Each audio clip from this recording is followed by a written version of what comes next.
Sure you will too. Always great to have an Aztec for Life on the program, especially when that Aztec for Life happens to be the reigning U.S. Open golf champion, JJ Spaun, joining us here for a few moments. And just finished up a round, I understand, this morning in where Memphis you are for the FedEx, yes? Hey, Chris. Yes, I'm out here in Memphis, Tennessee for the FedEx St. Jude playoffs. So yeah, it's a nice start to the playoff series here, and I'm happy to be here. So how'd your day go? How was your round? I'm curious, like, how do you feel about just kind of a ho-hum round of golf on a Wednesday? How do you break it down? Yeah, typically Wednesday. Yeah, Wednesdays are our pro-am days, so we Yeah. play 9 holes with a bunch of sponsors and people that support the tournament. So it's good to get out there and not only meet all the people that help make this event possible, but also another chance to see the course the day before we play. So it's another good way to prepare for the week. Do you like a 3 under, 2 under? Do you break it down at all, or do you not put a whole lot of stock in a day like today? Like for me, this would be like the event of a lifetime. You know what I mean? Yeah, no, today's more of kind of grooving whatever you're working on, trying to get a feel for the course and how it's playing. Yeah, some guys, want to put a score together, take it more seriously, but for me, it's still more like a practice round for me. It's a 9 hole pro am, so I usually play the opposite side in the Tuesday practice round, and then I'll see the side on the pro am that I'm not playing. So it's just another chance to get a look at the course. Well, the FedEx Cup does start this weekend in Memphis, and because JJ Spaun has had such an incredible year, runner-up at the Players Championship, of course, the reigning U.S. Open champ. You come in eighth in the FedEx Cup standings. A pretty good year. I guess this is an obvious question. I was trying to avoid making it obvious, but how has your life changed since that Father's Day when you won the U.S. Open? Yeah, it's completely changed. I think the biggest thing that I've taken away from it is that I have so much opportunity now, a lot more than I could ever imagine. I have the opportunity to represent the United States at the Ryder Cup. Have a 5-year exemption. I get my job guaranteed for 5 years. It's just everything has been solved by playing good golf, and I've worked so hard to be put in this position, and I'm just grateful to kind of take advantage of it now. I think, obviously all Aztec fans, right? Everybody in San Diego was so excited and watching and the whole thing and winning this thing. But I think you're an easy guy to root for just for the general everyday, guy, because you did Mm. not come up, with everything going your way. You had to earn everything you got. Going back to before San Diego State, you were hardly even recruited before you got Mm. here. Talk a little bit about your journey. Talk a little bit about what San Diego State meant to you and the opportunity that the Aztecs gave you. Yeah, I wasn't really, I guess, groomed to be a professional golfer. I guess you can say I didn't have the means to play these elaborate, high end junior events that kind of give kids the exposure to get recruited by collegiate teams. So I just played small local events. I qualified for the U.S. Junior one year, and that's where I met the head coach at San Diego State, Ryan Donovan, and he kind of saw a diamond in the rough and gave me the chance to walk on. And I wasn't going to get any money to play there, but he was giving me a spot on the team, and I still had to earn it. We had 12 guys on the team, and only 5 travel to tournaments and play. And he said if you qualify, that's the only way you're going to get into these tournaments. And I won the first qualifier, and then was kind of off and running there through the Aztecs. But it just ended up being such a great fit, having such a great coach and program behind us, and a really good team as well. It was a place where we all thrived, and I think that's really where I started to see my potential and kind of blossom as a player. Learning a lot more about golf and how to play certain courses. It was a huge part of my development there at San Diego State. Yeah, we are so excited to have JJ Spaun with us and excited that he's the U.S. Open champion, getting ready for the FedEx Cup playoffs. They start this weekend in Memphis. That's where he is. You can watch all of the coverage, not only this week, but the next few weeks. NBC, Golf Channel, Peacock. We'll be tuning in. JJ, what kinds of things, looking back when you got to San Diego State, did you think you had to focus on to be a better golfer? What kinds of things got you from there to here? I think the biggest thing was probably my putting and short game. I was pretty solid off the tee from tee to green, but learning how to make those 3 to 5 footers to really save strokes was huge. So I remember my last couple years when I really started to get better, as a player. I'm spending way more time on the putting greens, hitting multiple 3 to 5 footers every day. Just trying to dial in the feel of getting the ball in the hole, and I think growing, course management wise, that was huge. Just understanding misses and understanding how to play certain angles and pin placements was big. So I think that just kind of came with experience of playing collegiately on those tough courses. All of us could listen to that advice because I don't know how many 3 to 5 footers I leave out there each week. It's incredible how much better your score is when you make all of those for you and for the rest of us.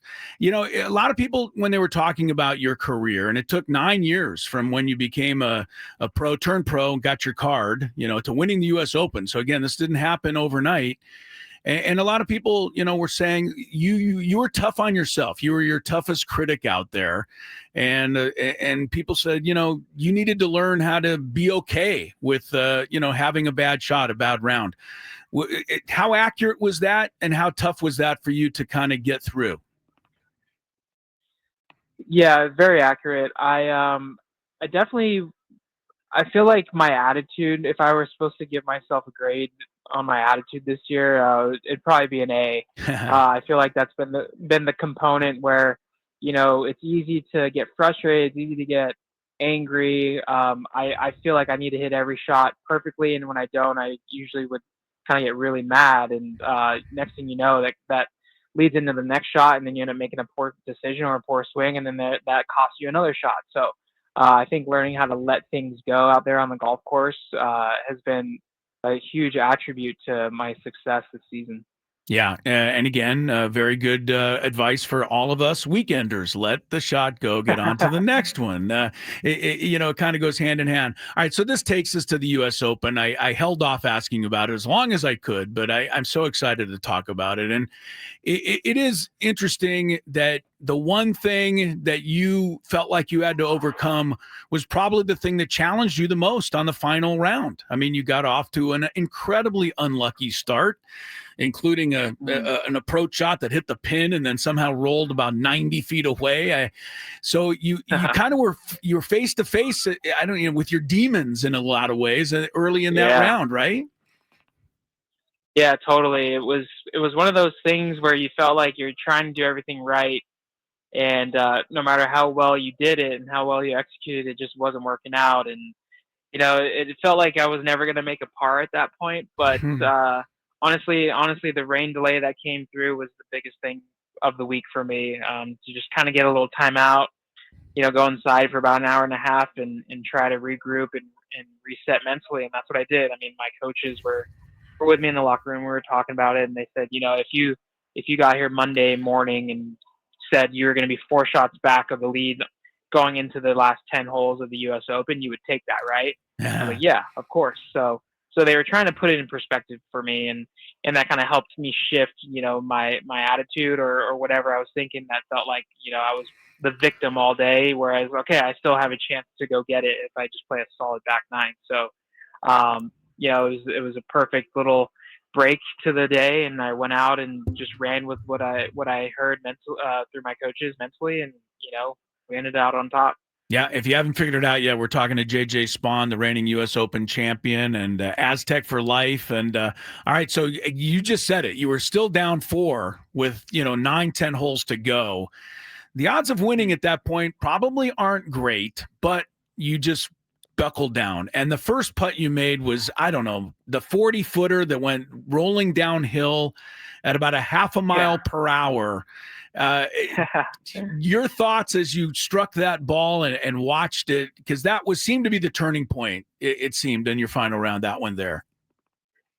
Yes, yeah, it's hard to just even get birdie putts at Oakmont, but to convert one of the fastest putt on the course was a huge momentum shift. And then after that, it was like I just had this second gear that kind of kicked in, and everything just, my focus really zoned in, and I just felt, so sharp with everything. And, I played really well coming in, and that ended up, winning me the tournament. But I mean, four shots, over at a U.S. Open, that could be one hole swing, honestly. So 4 shots might sound a lot, if you're maybe at a regular tour event or somewhere fairly easy to hang on to leads, but at a U.S. Open, nobody is safe.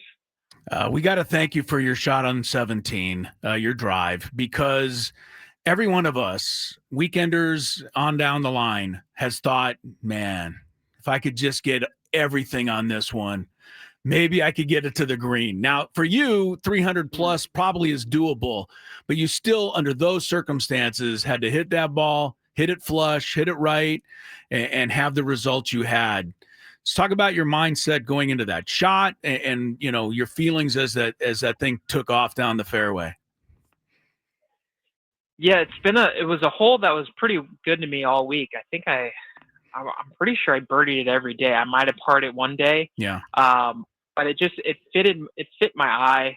It was a little cut shot off the left bunkers that kind of opens up that front right part of the green and access to, the kind of angle of the green up to the back right. So I just felt really good on that hole all week long. And, it was Sunday, the 71st hole, and, no pressure, but I just tried to say, hey, this is just another tee shot that you like. You like this tee shot. So go hit the shot, and fortunately executed it perfectly. I didn't realize how perfect it was until I, heard the roars from the stands. But I think that was a really big tee shot, because that also set me up for a nice positive image going into the 18th hole, that tee shot as well, which is really tough. Yeah. The shot was incredible on 17. And, look, from the angle we had watching on television, for a half a second, I thought it was going to just bounce right in. I mean, I thought it was almost on target. I thought he made this shot. You ended up with the birdie there. 18, the last putt. Truth be told, I'm sure you would say that having Hovland putt just before you and show you the line was probably a helped, but you still had to put 64 feet. That thing disappears into the cup. I'm just a weekend guy sitting on the couch. My wife was wondering, why did you just jump off the couch? I wasn't the only one. I'm sure it was happening all over the country, golf fans. I mean, and for yourself, what a moment. You can't replay it enough, I'm sure. No, I'll never get sick of watching that putt. It was kind of the way it had to end, honestly, with everything that was going on, the way the momentum was shifting, such a big event. It had to end that way. And I'm just happy that it was me that was ending it that way. And of course, we're talking to the same guy who earlier said what you needed to work on in your game as a younger player was your 3 to 5 foot putting. Apparently, the 64-foot putt was okay. Hey, JJ, we appreciate the time. Again, best of luck this weekend. FedEx St. Jude Championships in Memphis. They start tomorrow. JJ Spaun, by the time it's all over in a few weeks, you could be the FedEx Cup champion. Again, everybody can tune in. We'll be watching NBC Golf Channel, Peacock. Look, I'm so excited to have you on and just being able to root for a fellow Aztec and have you perform the way you did. Congratulations for that, and best of luck continuing forward. We appreciate you coming on here in San Diego. Of course, Chris. Yeah, anytime. I appreciate it, man. Thank you so much. All right, you heard what he said there, Scrabe.